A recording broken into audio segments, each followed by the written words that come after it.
Şəhid gələm uzaqlar, zülmdə işgəncədə, bu düz deyil səncədə, bu düz deyil məncədə.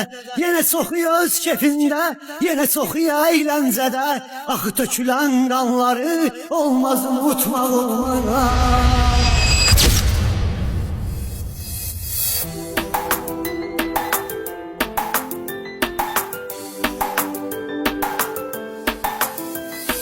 Şəhid gələm uzaqlar, zülmdə işgəncədə, bu düz deyil səncədə, bu düz deyil məncədə.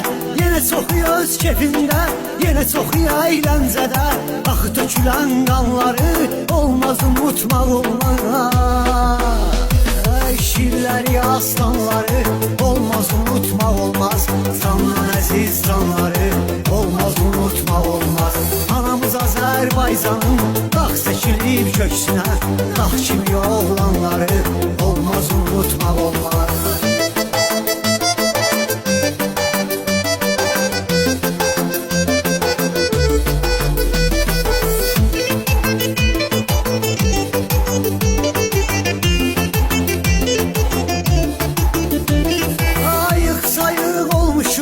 Bayrağımız yüksəlib, haçan ki bozqurt yatıb, köpək ayılıb dirsəlib. Nə iş gəlib başımıza, unutmuşuq deyə gəlib, vacib olan anları olmaz unutmaq olmaz.